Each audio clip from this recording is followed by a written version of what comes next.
पुनः आप सभी छात्रों को मेरा यूट्यूब चैनल में स्वागत है।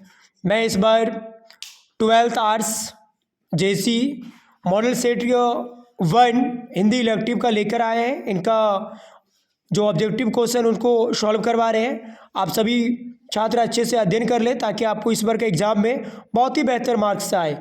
सबसे पहले जो हिंदी इलेक्टिव में पहला जो दिया रहेगा क्वेश्चन 1 वो जो रहना है वो गद्यांश रहना है।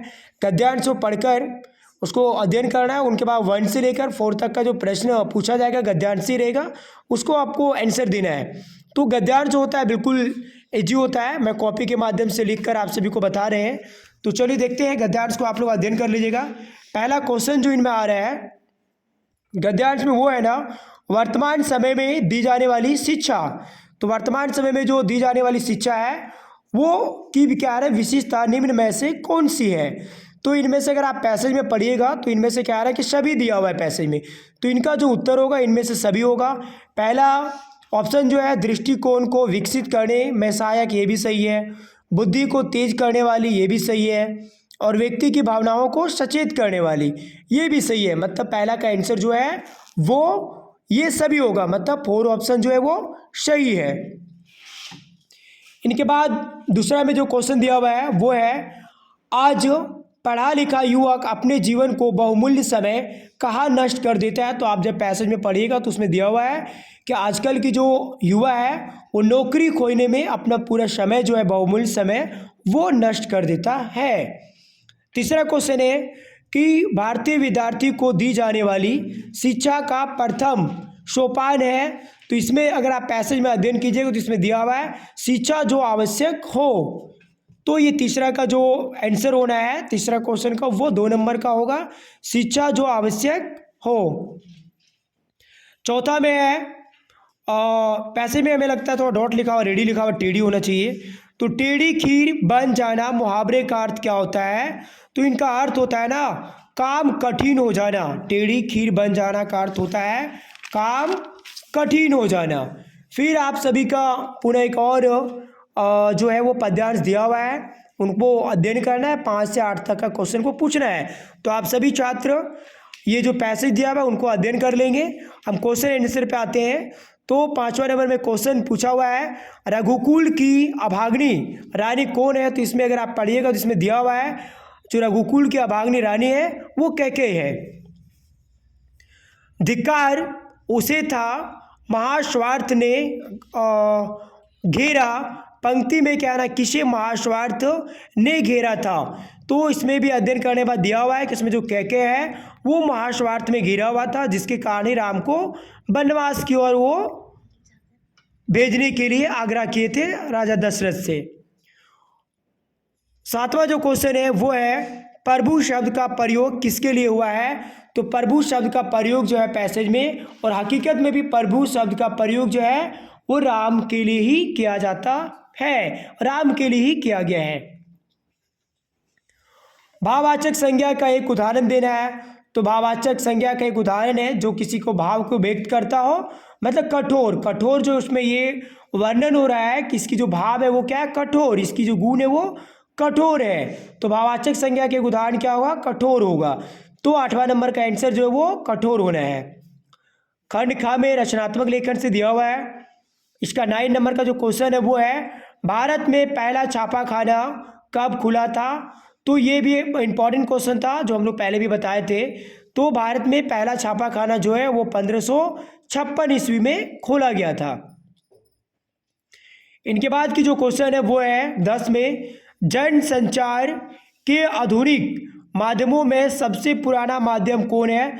जनसंचार मीन्स लोगों को जो हमने आप लोग जब अपनी बात को पहुंचाते हैं उसका सबसे जो पुराना प्राचीन माध्यम है वो क्या है, तो प्रिंट माध्यम। क्योंकि पहले श्राव्य माध्यम रेडियो वगैरह, दृश्य श्राव्य वगैरह, इंटरनेट वगैरह उतना फास्ट नहीं था, बहुत ही कम था और उतना ज़्यादा विकास नहीं किया हुआ था। तो इसमें क्या होगा, प्रिंट माध्यम। 11 नंबर की क्वेश्चन है मुद्रण की शुरुआत किस देश में हुआ था। तो बता देना चाहते हैं मुद्रण की जो शुरुआत है वो सबसे पहले चीन में किया गया था। तो पुनः आप सबों को बता देते हैं कि जो मुद्रण की शुरुआत है वो सबसे पहले चीन में किया गया था। 12 नंबर का क्वेश्चन है तुरंतु घाटी है ना, तुरंत, ये क्वेश्चन तो रॉन्ग लिखा हुआ है, तुरंत होगा। तुरंत घटी घटनाओं की जानकारी जनसंचार के किस माध्यम द्वारा दिया जाना संभव नहीं हो पाता है। तो जो भी तुरंत घटी घटना है, तुरंत हम लोग पेपर के माध्यम से जानकारी नहीं दे सकते, क्योंकि आज घटना जो घटता है वो हम लोग कल के अखबार में पढ़ते हैं। तो क्या नहीं, किस में नहीं दिया जा सकता है तुरंत, तो समाचार पत्र में। तो समाचार आंसर में, वो रेडियो में तुरंत दिया जा सकता है, टेलीविजन में दिया जा सकता है, इंटरनेट में जस्ट अभी घटना घटा अभी तुरंत पता चल सकता है। तो ये समाचार इसका सही आंसर होगा। 13 नंबर में है समाचार शैली क्या कहलाती है।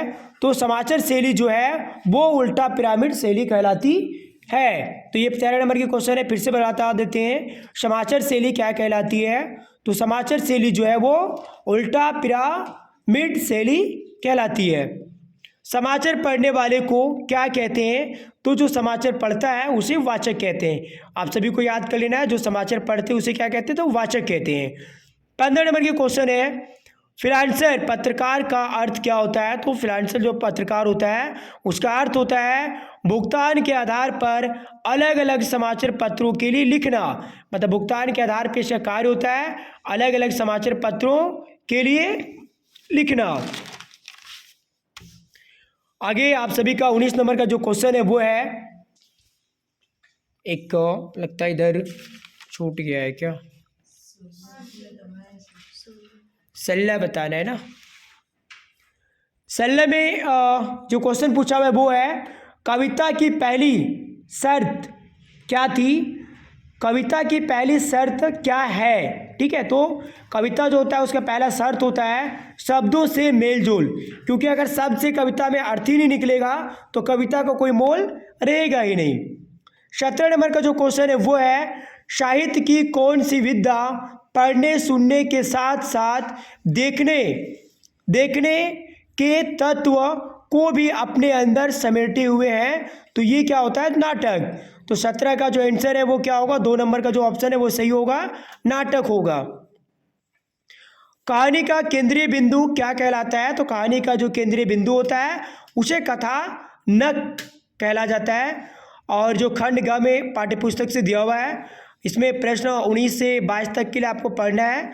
जो कविता का दिया हुआ है कुछ लाइन और उसे आंसर देना है। मुझ क्या ना भागहीन की तू संभल, इसको आप लोग को अध्ययन कर लेना है पैसेज को।